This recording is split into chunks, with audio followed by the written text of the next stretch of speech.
Keeping a journal is a tool to chronicle your life and process emotions. But with the right prompts, journaling could take you even deeper in the practice of mindfulness. That is according to certified narrative coach Leah Eriguel, who teaches gratitude journaling for cancer patients and their families. We speak with her via Zoom to talk all about this. It's a beautiful day. Leah, welcome back to the show. Hi, good morning. Thank you for having me again. I know, suki ka na on It's a Beautiful Day. Now, Leah, let's talk about gratitude journaling. Tell us all about this and how were you or why were you inspired to start a workshop on gratitude journaling? Okay, first, what is gratitude journaling? Gratitude journaling is intentionally coming from the perspective of gratitude and then writing it down. I specifically say writing it down because it's really the best way to bring out all the thoughts and the feelings, that are not, we're not aware of, or that we filter. We're always filtering. Yes. But with gratitude journaling, you come from the perspective of being thankful. And, it's a line, but also it is true. Gratitude, the gratitude perspective changes everything.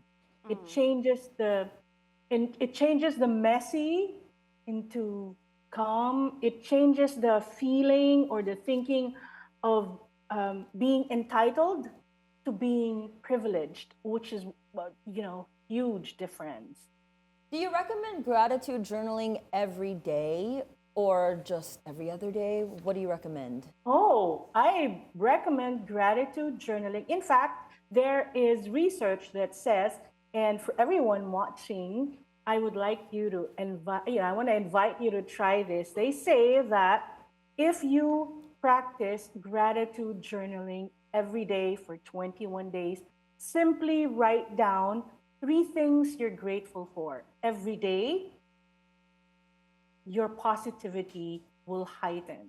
You will become happier. And I would love to share my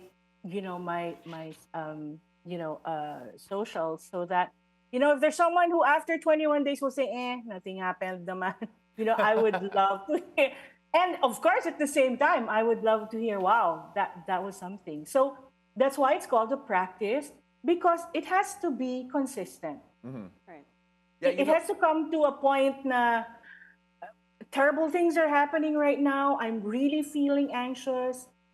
Okay, if I don't have a pen and paper, I'm gonna use my notes app and I'm gonna think about what is troubling me and how can I shift this to see the stuff that I can be grateful about.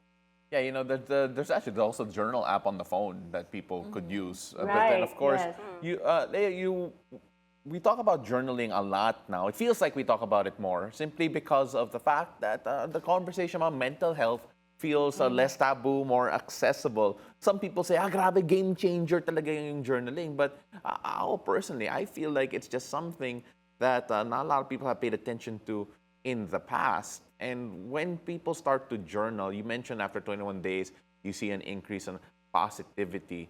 But how open does someone need to be in their journaling? Because even by yourself, when you write it down, minsan you find it hard to be honest with what you're writing.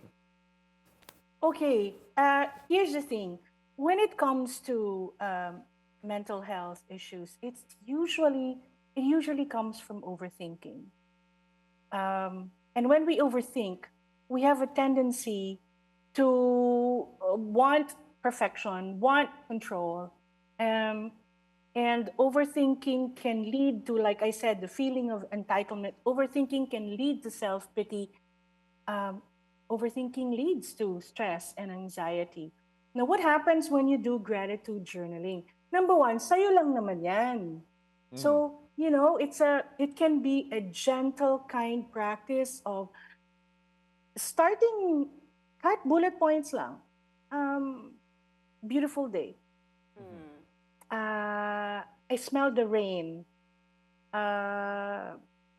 This nice service guy smiled at me. I did really well today at work.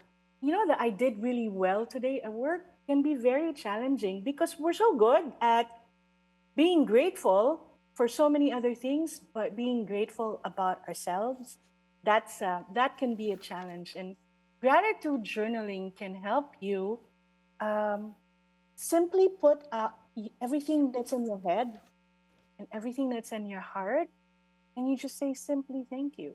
You know, it's just so amazing that we're talking about this because you also have a unique perspective in the sense that you also give prompts or you help cancer patients to write in their journals, and when there's a cancer involved, it feels like the perspective changes. What prompts do you normally give? How do you tell them to start? And of course, just how impactful is it to those cancer patients who do start gratitude journaling? Okay, I'm very privileged to be part of the Better Days Wellbeing Center. It's a community, it's a non medical safe space where we help people through mind, body, and soul experiences. And what I do for the center is I give gratitude journaling practices to people living with cancer, not just for people with cancer, but also the love givers, because when someone has cancer, then everybody in the family is part of it. And it's important for people who are giving love to someone who is battling cancer to also see from gratitude. Uh, what are the what are some of the here's one prompt. When we say gratitude journaling, I want to clear at least the gratitude journaling that I'm so passionate about. I believe it's so important.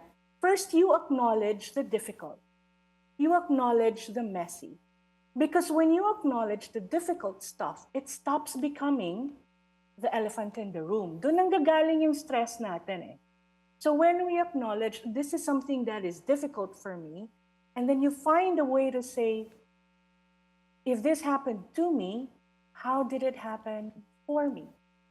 One of the prompts that have been very powerful in the gratitude journaling sessions that I have with people living with cancer is first I say, okay, put out all your anger about the cancer. Let it out. It's a safe space.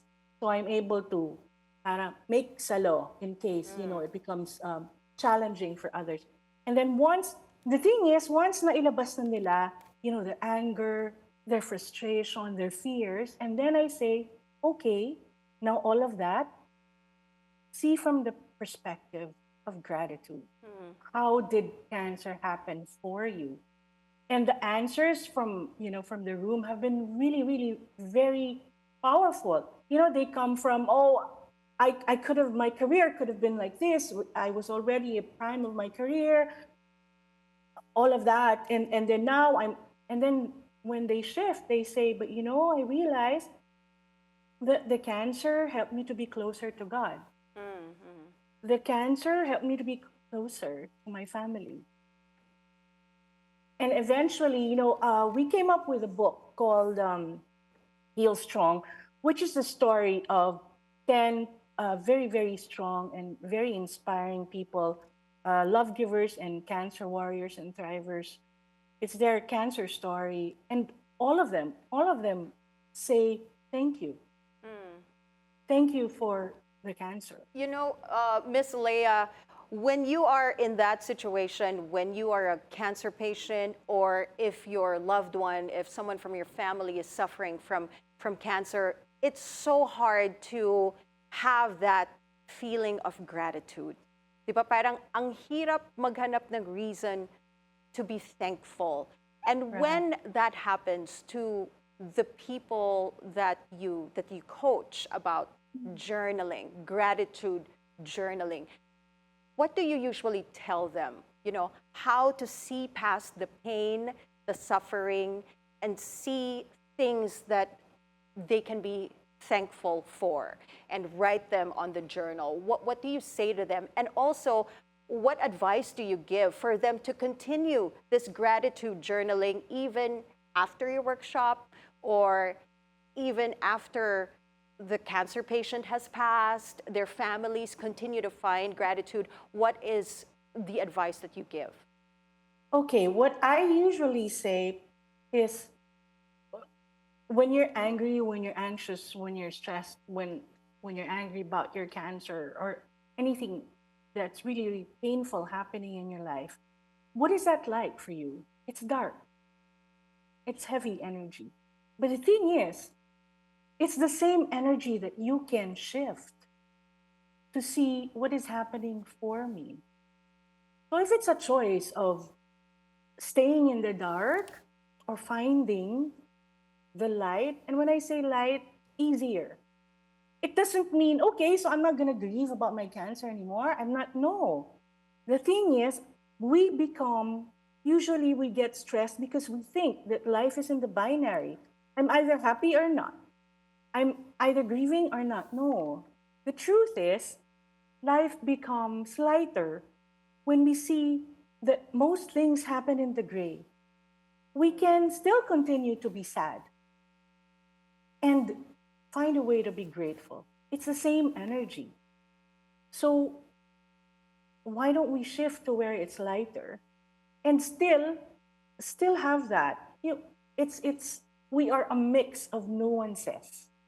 We are God's artwork after all. So marami tayong colors, marami tayong nuances. Hindi ibig sabihin na, okay, gratitude means I'm not acknowledging all the difficult things already. No, in fact, to truly be grateful, you need to acknowledge, I am feeling anger. I am feeling stress. I am feeling fear. And then, how can I see this happening for me? It's making me stronger. It's making me appreciate myself more. It's making me appreciate the people around me. You know, So- Miss Leah, you're absolutely right. And of course, Mo, you know, we were talking about it a while ago, just how impactful this could be in general. Yeah, and I'm actually curious, and I'm sure our viewers are as well. Can you tell us and talk to us more about your gratitude workshops? Where can they find you, and who can join? Okay, first off, I give gratitude journaling workshops for people living with cancer once a month. We have one for the Better Days Wellbeing Center. It's happening on March 6th at 8 p.m. It's free via Zoom. You just need to register. Better Days Wellbeing Center, you can reach us on Instagram or Facebook. And I think the link is here. It's free. You just need to register. March 6th. And it's at 8 p.m. And anyone can join. Love giver, or cancer thriver, or cancer warrior. The invitation is to come with pen and paper and your open heart. Separately, I also have the Heartworks Healing Workshops, where I give gratitude journaling as well for people who need it. And of course, I do one-on-one coachings and corporate coachings as well, where I teach that, a very, very powerful tool. So people can reach me at Heartworks Healing on Instagram. Thank you very much. It's always wonderful speaking with you, Miss Leah, and thank you for what you do. Certified coach, narrative coach, Leah Eriguel. Thank you so much. Thank you.